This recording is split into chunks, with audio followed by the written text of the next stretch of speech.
is the HTC MyTouch 3G Slide Earpiece Speaker Replacement Guide.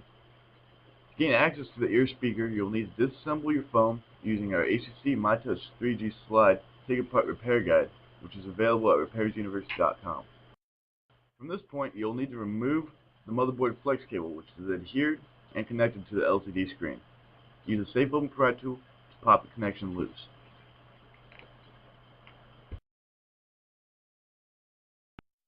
Notice the two metal plates at the top of the motherboard flex cable. This is where the ear speaker comes in contact with the motherboard flex cable.